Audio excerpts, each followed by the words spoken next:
Ignite your curiosity with Austin Next.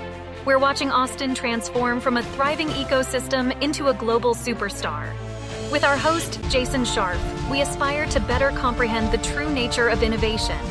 Together, we will uncover what makes a successful ecosystem and navigate the technologies shaping our future. Now let's dive into what's next.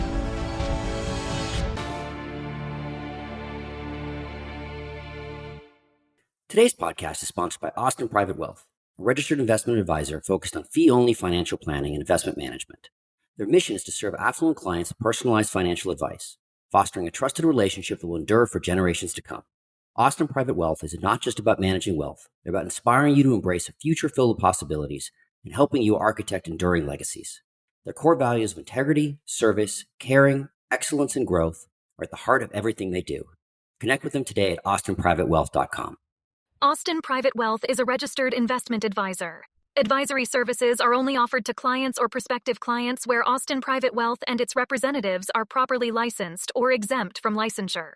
No advice may be rendered by Austin Private Wealth unless a client service agreement is in place. Investing involves risk and possible loss of principal capital. Please seek advice from a licensed professional.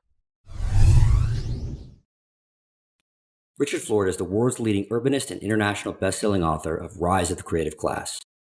We were going back and forth on a number of topics on Twitter, and I thought it'd be fun to expand that conversation on the podcast. He's a pioneering researcher and professor at the University of Toronto. He's co-founder of The Atlantic's and now Bloomberg City Lab, the leading publication devoted to cities and urbanism. He's founder of the Creative Class Group, advising companies such as BMW, Audi, Starwood Hotels, Facebook, Instagram, Converse, Microsoft, and several others. Florida serves as a board member with many of the leading real estate, urban innovation, and venture capital firms across the globe. Richard, welcome to the Austin Next podcast. Hey, thanks for having me. I'm a social media Twitter follower and a fan. I appreciate that. So I want to start off on kind of the big theories that you're known for, the creative class. Can you describe the concept and how it relates to innovation and innovation ecosystems? Yeah, but before I do it, I have to tell you and listeners the truth, the real backstory.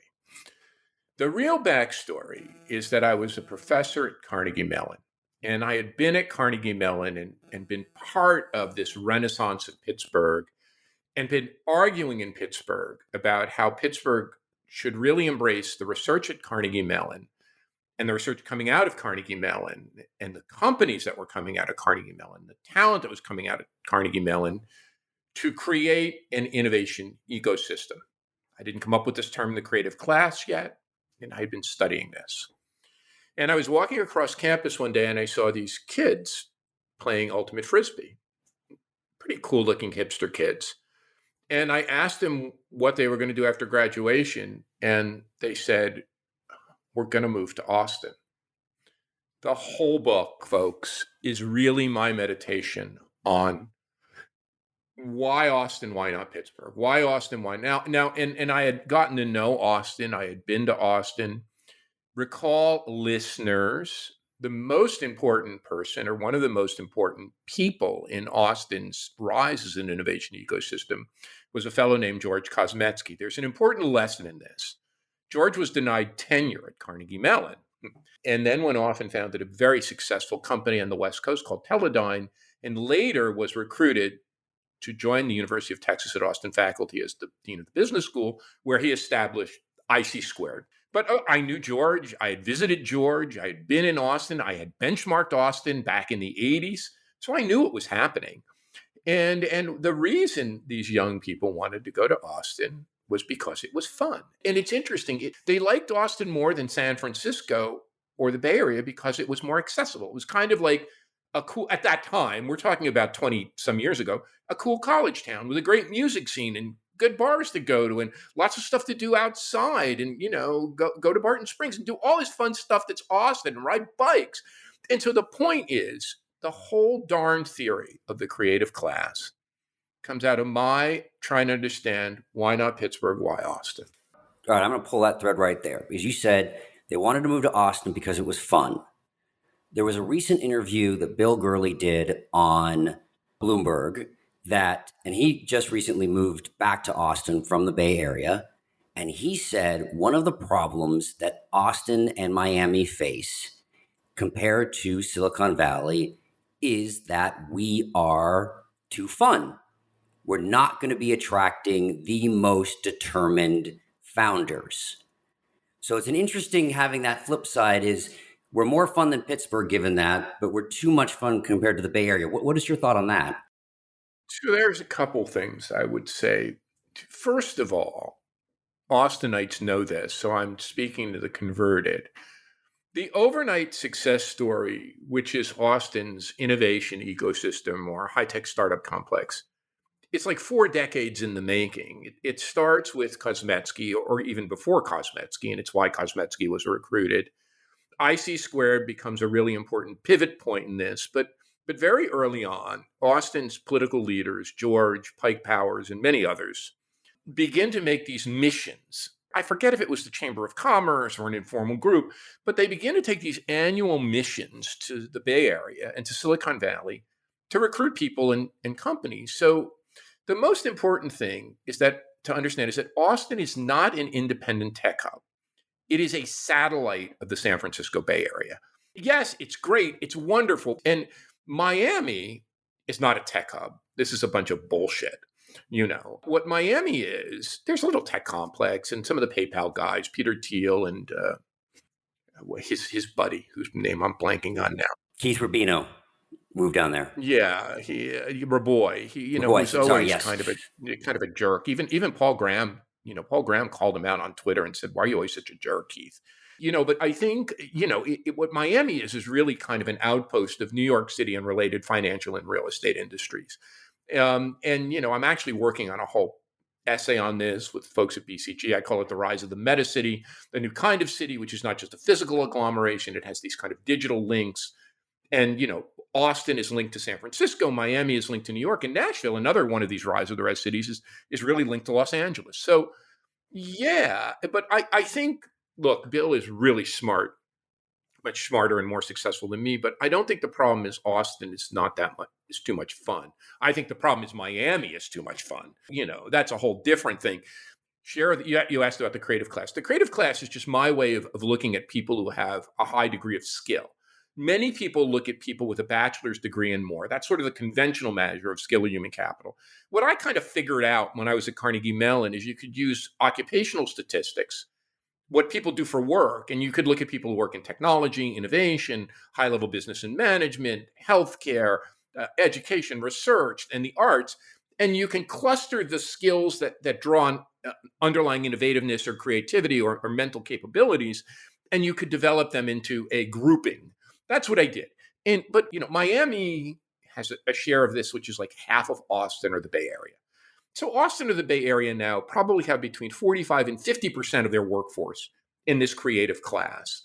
Nashville has been growing very rapidly. Miami is like 25%. It's like Las Vegas. So they're completely different animals. I think the problem is the San Francisco Bay Area, and by that I would say the Silicon Valley plus the city, despite its challenges, still has an array of talent, and particularly not just technical talent, kind of serially entrepreneurial talent, and venture capitalists who grew up as entrepreneurs and know how to deploy capital and skill and talent that no place can match. And if you look, people have been saying the death of San Francisco, the death of San Francisco, the death of San Francisco. San Francisco's share of venture capital investment in high technology is up again. It's over 40% again. And, in AI, it's the center of the universe. But here's the rub. I'm just completing a report now on the geography of venture capital financed innovation in the United States. Should be out in the fall. Across the United States. Now look, Austin has massively increased its level of venture capital. So has Miami. So has Nashville. So has Ann Arbor. We can go down Boulder. But if you look at who's increased their share of venture capital investment in high technology startups over the past decade, 3 metros. 3. There is no other metro that has increased its share by more than 1 percentage point. The 3 are in this order: New York City, which has seen its share grow by about 7%, San Francisco, which has seen its share grow by about 5%, the Bay Area, and LA, which has seen its share grow by 3 or 4%. That's it. So the geography of innovation it's spread out. There's more places that have a lot. And don't get me wrong, Austin has more venture capital going into startups today than Silicon Valley had in 1995. So does Seattle. So does about 10 places across the, so does New York, so does LA. So yeah, Austin is a real serious technology hub. But in terms of the most serious technology hubs, it's San Francisco Bay Area, New York, Los Angeles, and then probably Boston and Seattle. And then you begin to see, Austin and some others. I would agree when you think about superstar, it would be the group that you put. And then I think that Austin is starting to, from my perspective, pull away from the other group and be this kind of in between, right? 100%. Austin is more like Seattle now, and actually not that far behind Boston. I think the big two are San Francisco and New York. And I think the thing, Paul Graham is so smart on all of this stuff. He wrote so many years ago, if there was going to be a challenger to Silicon Valley, it wouldn't be a suburban place. It would be a real city. And he's right that what happened in New York, it's a real city with a lot of end users that's attractive to lots of kinds of people, that is a talent magnet. But I think you're right that Austin defines this second tier, and probably it's gotten closer to Boston. It's probably more, and certainly Seattle fits into that group. Maybe to a lesser extent, I'm talking to you from Toronto. Toronto now in AI, is it getting there? I think you'd put Berlin and Stockholm and Amsterdam, and Ian Hathaway and I, folks, we can send you the link to this report. We actually looked at this in some detail some years ago. No, I think you're right about that. And I think the point that I try to make in this report is that you don't have to be Silicon Valley or the Bay Area. Well, Austin should be something new. I think I push on this a lot. I hate, and people have heard this before. I hate Silicon Alley, Silicon Hills, Silicon Me too. Like, Stupid. Stop trying to be, because just like the Bay Area wasn't. Don't be the next Silicon somewhere. And here's a couple things to riff on that with you, because we follow each other on Twitter, and I feel like we know each other. I think that Austin, I'd put Nashville in this. Well, let me say one thing first and then go back let me hold that thought. I was writing this report that I just finished for the state of Michigan, for Governor Whitmer, the Detroit Chamber. And one of the really smart people in Michigan said to me, Richard, you should look at the growth trajectory of Austin versus Ann Arbor since 1970. And I did that. And it's a holy shit moment.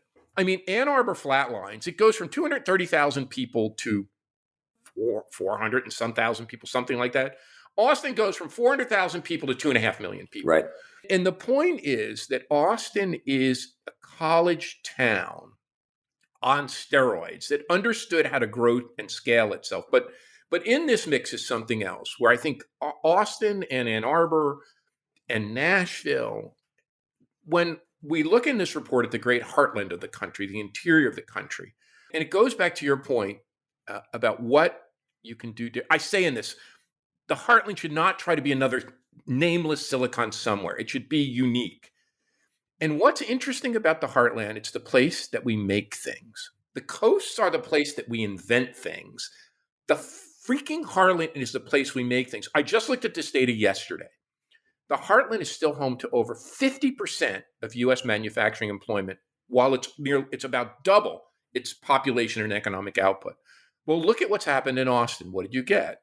Whether I like Elon Musk or not, whether I think the guy's lost his marbles is not important. You have a massive automotive facility. What's happening in Nashville? Ford and some of the Japanese are building EV facilities. What's happening in Michigan? We are going through this Schumpeterian moment in America of creative destruction. And I just want to say this. What was cool 20 years ago was to invent new widgets like this thing, all cool technologies out in these coasts. Now I think what's cool is to apply them to like the car has become cool again. Old industries have become interesting again. Batteries have become fascinating again. I think what's interesting about the heartland and what's so interesting to American renewal is now for the first time in my life, we can see all of these cool technologies in Austin and Nashville and Ann Arbor and Detroit, and I could go on, being applied to real industries. I think that's just fascinating. A conversation I was having, not on air, but we can make amazing things. We could make the most amazing medicines. And one of the things that the pandemic showed us is you can make amazing medicines And if you can't manufacture them or you can't ship them, it doesn't matter. And so the unsexy became sexy. That's why companies like Resilience, which is a biomanufacturing company, came into being. That's why clinical trial companies. That's why we're seeing a lot more, as you just said, hard company. I want to get something for you. I want to show you something. So, folks, before I wrote Rise of the Creative Class, I wrote this.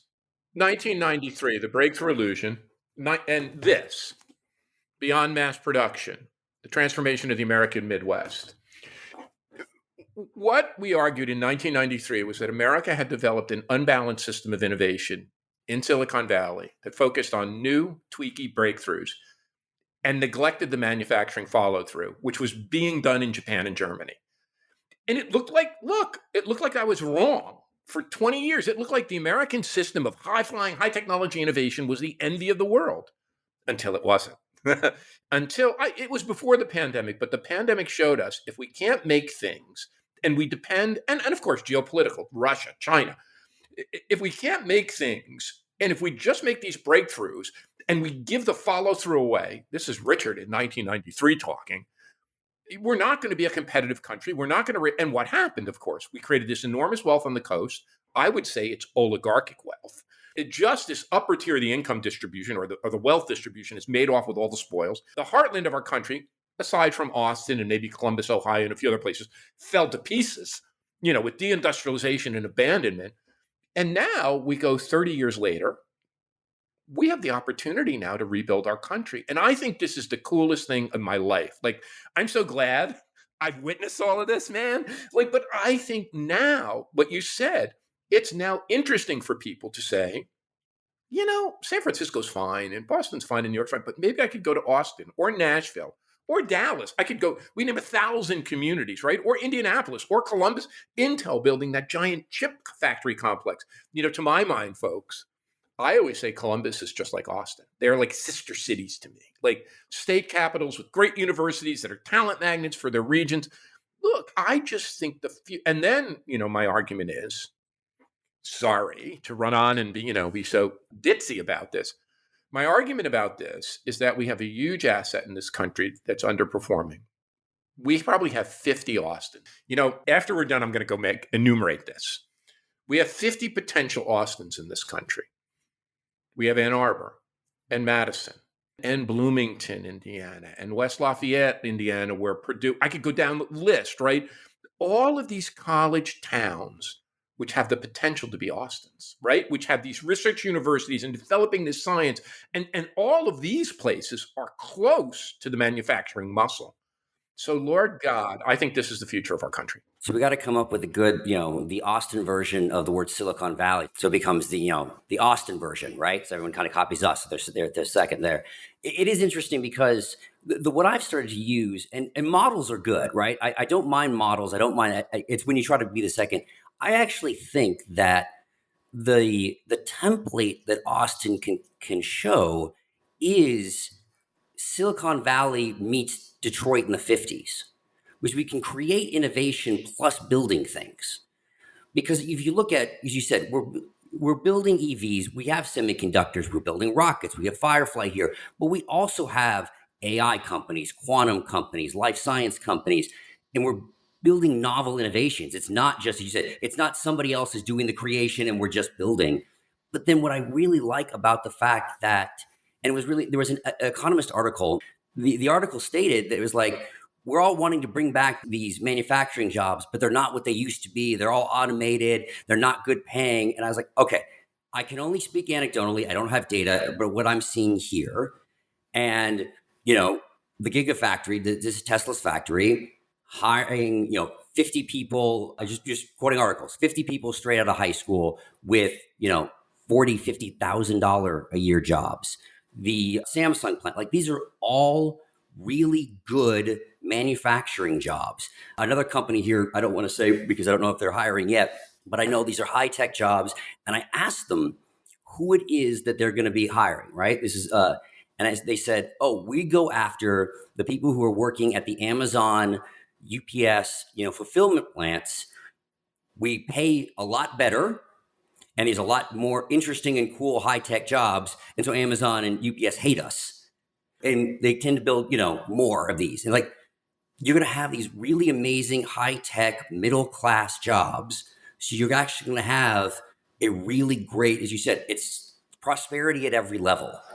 Yeah, and I think there's no doubt that the heartland is the place that makes things. And that heartland goes from Michigan to Illinois to Indiana, down through Kentucky and Tennessee, and straight on to Texas and Oklahoma. That's the part of, and the industrial base of the country has actually shifted southward, right? It used to be anchored in the Great Lakes states, but for a whole variety of reasons that we don't have time to get into here today. It's still anchored there, but it shifted southward into Tennessee and Kentucky and Alabama and Texas. And you look at the list, because I did this, of major investments in EV facilities. You see Michigan still tops the list with Tennessee, but Alabama and Texas and those other states are all in the top 10 or 20. So yeah, we have a new manufacturing complex emerging, a new industrial complex emerging in America, on which the future of our nation depends. It's going to create some good jobs. It's not going to be a salve for that. Now remember, only about 6% of Americans now today work in production occupations, but it's going to create more of those. It'll elevate wages, so the distribution facilities will be forced to keep up with those, so they're going to have to pay people more. And the fact of the matter is we face a labor shortage, right? We face a shortage, so we're going to have to develop and tap into communities of disadvantage, tap into underserved markets, develop more skills and talent. And then I think what's so interesting about Austin, it's very interesting. This is playing out in real time, folks, in our conversation. If you think about three pillars of this new kind of economy that could emerge in the heartland, one is the reinvigoration with technology of manufacturing. Two is the application, as you said, of all those new technologies, AI, robotics, electrification, battery. We could go on, right, to that. But the third one is lifestyle. And, there is a new lifestyle. This isn't my father's. I talk about this in Rise of the Creative Class. My father worked in a factory. When he came home from work, he wanted to crack open with a can opener, a can of Schaefer beer, and put on his favorite baseball team, the Yankees, right? He didn't want to go out on a bicycle.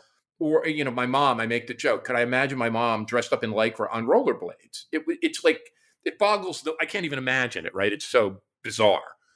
But Austin, along with Boulder and other places, have invented this new lifestyle around popular music, around enjoying live music, around lifestyle, around health. And maybe some of those new jobs that were, I'm not to say like the jobs like a plumber and a carpenter, which are still great jobs, that's personal coach or cycling instructor. Like those are high growth, high pay jobs. So I think it's a complex of jobs. And what I think the technology infused manufacturing muscle does is create these great spillover effects, right? Which enable wealth to grow and spill over. So you support all of these ancillary and related industries, including many devoted to lifestyle, because I think the great new industry in America, of course, in addition to manufacturing, is lifestyle, right? We have more time. We invest more in ourselves. We want to extend our life. We want to be healthier. And yeah, so I think what's so interesting about Austin, and I think Nashville is like this. I think Austin and Nashville are very similar in these ways, is that they both have the whole package, right? They both have technology, they both have music, they both have lifestyle, they both have manufacturing. I think that's why the Austin and Nashville are so interesting. Oh, I think Austin and Nashville in 2020 were the two next places. And it shows you the power of narrative, because I think Nashville was essentially bumped from that list with the power of a single tweet. Like, Mayor Suarez's tweet of when they said, let's move Silicon Valley to Miami and how can I help? Narratives are powerful. Like that changed the prospects of a city for a number of years, for now. And obviously they're having some issues now and they get into crypto at the top of the bubble. Like there's, narratives can only take so far with the foundation, but narratives matter. And I think the narrative of Nashville, the narrative of Austin, we're going. Let me just talk about what I think are some of the challenges ahead of these three places, Austin, Nashville, and Miami, to which I would put Miami at the top of the list because I have a place in Miami Beach. I'm a snowbird, and I spent some time in Miami, so I know it well. Miami is more hyped than the others. If you look at just human capital or the creative class or highly educated people, Miami is not in the same category. And Nashville has added the largest growth in human capital measured either as growth in the creative class or highly educated individuals is Nashville. Nashville is Vanderbilt University, Austin has the University of Texas at Austin. Miami has the University of Miami and FIU. They're great, but they're not that. They're not these research powerhouses. Miami has always been a boom-bust economy, unlike Nashville and Austin, and it's always been a hype-driven economy. And Mayor Suarez is really good at this. I know Francis. I've interviewed him. I was on my podcast. I think the problems of the three share a similar dilemma. You know, our great friend Steve Case, who I admire and love because he cares so much about the rise of these places, the rise of the rest, he calls it the rest of our country. I believe that one of the great shocks of the pandemic has been the rise of the rents. And if you look at the places that rents have risen the fastest, Austin, Nashville, and Miami at a steroidal level, Miami is now the most unaffordable metropolitan area in the country, outpacing New York, Los Angeles, and San Francisco, not because housing prices are that high, because incomes are low. So the point I make is that I wrote a book called The New Urban Crisis. I said the crisis of the 21st century is not the crisis of dysfunction and deindustrialization and failure, like my hometown of Newark, New Jersey, or Detroit or Cleveland in the 70s or 80s. It's a crisis of the success of these places. And I think Austin, Nashville, and Miami have been challenged by this in a way that not even I would have predicted. Like the escalation in housing prices. Now Austin has come down a bit. It's still, look, it's a 10% decline. It was what, a 60% run up or something? So I feel that as someone who bought a house at the peak. Yeah, I think the challenge for these places is how are they affordable for regular people? And, you know, one of the things I believe is that the affordability issues of the Nashvilles, the Austins, and Miamis will help fuel the rise of other cities. Like, you know, one of the places that's really grabbing talent from Austin is Tulsa, Oklahoma.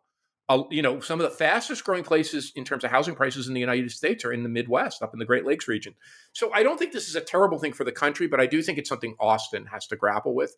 That Austin is now in the midst of what I would call a new urban crisis of its own success. Okay, so but I want to pull on that a little bit because I hear that a lot. I can't speak to Nashville and Miami specifically on this, but I hear that the affordability issue a lot and the rents and so forth. And the data in the pieces that I've seen are clearly true in the city of Austin. It seems to be, though, less true in the metro of Austin. Because I hear so often that people are leaving the city, they're leaving Austin. And my next question is, okay, so where are they going? Oh, well, they're going to Lockhart. Oh, you mean they're staying in the metro? They're going to Georgetown. Like Georgetown, you know, is one of the fastest growing cities in the country. And we talk about the fact that we're building, like we have, you know, Firefly, which is they're building rockets. That's not in Austin. It's actually in Cedar Park because there's no room to build rockets in the city of Austin. And so Austin is turning into a multi-hub metro. And so we have that because you have the physical space for manufacturing, you have different centers of excellence. I think that's causing some issues with commercial real estate. You also have remote work. We have all of this. So how do we think about all of that, right? So yeah, let me respond because fortunately, with the magic of the internet, the incredible magic of the internet, the statistics you want can be called up immediately. And you know, the person who identified what we're talking about is a former Austinite who I believe decamped maybe to Marfa or a Marfa-like place, Bill Bishop, who wrote this book called The Big Sort and argued that Americans were sorting themselves in the late 20th and now in the early 21st century along lines of skill, human capital, talent, political and cultural inclination. So Austin has benefited from the Big Sort and is wrapped up in the Big Sort. So I've just pulled up the LinkedIn data for Austin for July of 2023. Austin is attracting people from the following: San Francisco, Los Angeles, New York, Chicago, Boston, Seattle, DC, to a lesser extent, Houston, San Diego, and Detroit. Here's where Austin is losing people to: Denver at a very high rate, San Antonio nearby, Colorado Springs, so to Colorado, Asheville, North Carolina, Sarasota, Florida, Charlotte, Knoxville, Tennessee, Portland, Maine, Tampa Bay, and last but not least, nearby Tulsa, Oklahoma. So yes, I think your point is right, that housing is less expensive in outlying areas. But for the metro as a whole, the Austin metro, which used to be incredibly affordable, as much as 5 years ago. It's now more expensive. It is not in San Francisco's league, No denying but that. it's in a different league than it was. And it's certainly, by no means, I think Austin has done a far better job of managing its growth than Miami, or building new, not managing its growth, but building new stock and supply. Housing economists have shown this. So it's far more affordable than Miami, but it's less affordable than it was. 100% agree with that.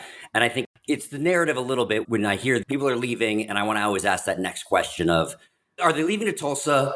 Are they leaving to Silicon Valley? Or are they leaving to Georgetown? Then that answers some of the question.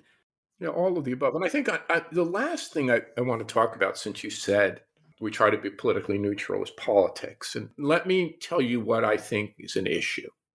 You may disagree with this, but one of the things I identified when I wrote Rise of the Creative Class is that many of these techies tend to be fiscally conservative but socially liberal. And this is why I created this simple equation called the 3 T's, in which Austin excelled. I said, you have to excel at all 3 T's. Technology, you have to invest in technology, universities, great companies, talent, you have to invest in talent, attract and retain it. But you had to, tolerance. You had to be a place that really people of both genders, all sexual orientations, different races and ethnicities felt comfortable, a kind of meritocracy. That's what I heard from young people at Carnegie Mellon or MIT or Stanford. They wanted to go to a place where they would be valued for who they are, not their skin color or gender or sexual orientation.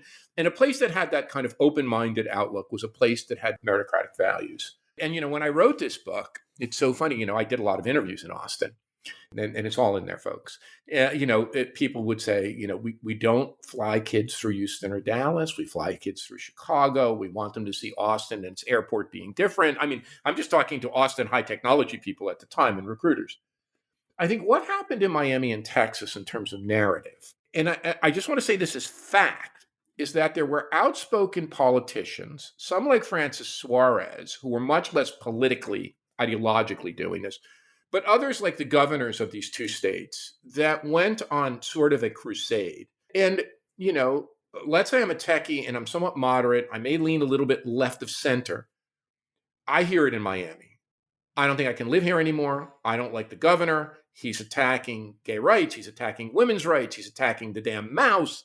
I hear it less in Texas because I don't live there, but the same kind of thing, people going, I don't know if it's the right place for me anymore. And then the secondary point I would make about this is that states that tend to have red governors or red legislatures, this is a statistical fact. Great book on this by a professor at Stanford called Why Cities Lose.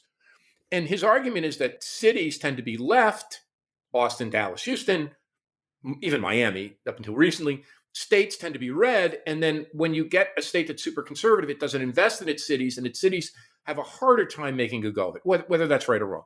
The point is, I do think there's a political complication, and I wish Austin and Miami could go back to being not normal, but like purple.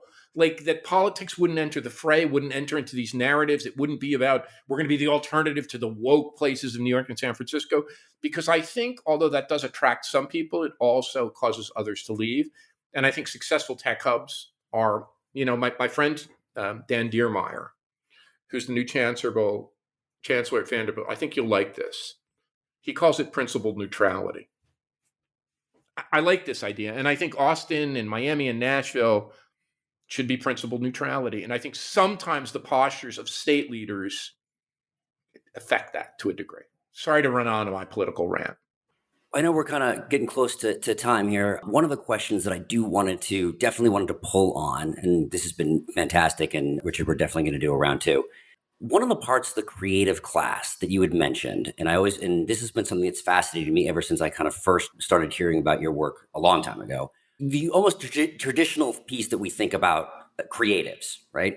And I think that has expanded recently to digital storytellers, podcasters, YouTubers, etc., right?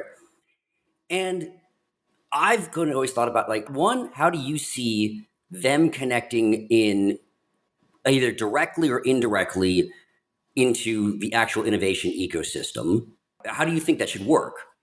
So first of all, I think what was interesting to me to start was the simple fact that places that had significant arts communities in the 60s also ended up having great technology-based innovation ecosystems in the 2000s.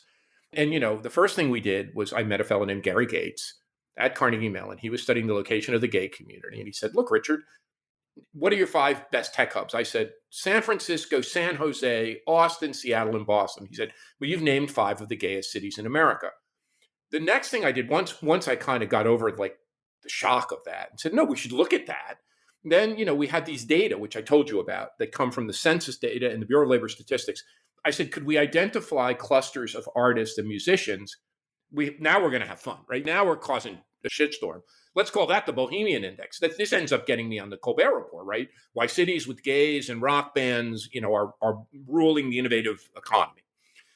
And there were statistical correlations, and there's lots of issues and lots of noise, and there was a whole debate about that. But the point was, my argument was that places that were open to artists or gay people or different people back in the 60s and 70s were also the places that were open to these crazy entrepreneurs who back in the 60s and 70s, many of them had long hair, were hippies, ripped blue jeans, drove Volkswagen vans, and would not have gotten support in the constipated environment of New York or Chicago. But now, what's so interesting to me, one of my big research projects now is on the creator economy. We're doing massive study right now, it's in the field, of creators, these digitally online artists, musicians, people, creators of all sorts, lifestyle. 25% are social activists. They're not making art and music. They're doing political and social campaigns about climate change and all of this stuff, women's rights, inequality, gay rights, and trying to really understand this. But I think my point is twofold. One, the creator economy is a clear indication of innovative ecosystems and connected to it. But 2, if you have a music or arts industry, if you're Austin or Nashville, and you have a bunch of singer-songwriters strumming guitars, you better start investing in your creator economy. That the future of the arts and music is a large part online. And I'll say one other thing. I have a 6 and 7-year-old. They're little creators. I guess if I'd never started this project, I wouldn't have known what they were. But, they run around, they don't have an iPhone of their own. They grab my iPhone and they tell stories, and they don't watch television. They watch YouTube creators. And if I ask them what they want to be, they say, we want to sing and dance and perform and tell stories and use video. So the point I'm trying to make is, if you're running a business school or you're running a university or you want to equip people for the 21st century, it's not just reading, writing, and arithmetic, my mom's 3 R's. Kids better know how to present themselves videographically. They better understand the skills you've developed in podcasting. Like, don't get me wrong, I'm a great writer, but that skill, it's still useful. I want my kids to be good writers, but it's not as useful as it was when I was a kid. Using these new technological means of promoting arts and culture are really critical. And I think you're right. I think that what they allow is innovation and creativity to become more distributed.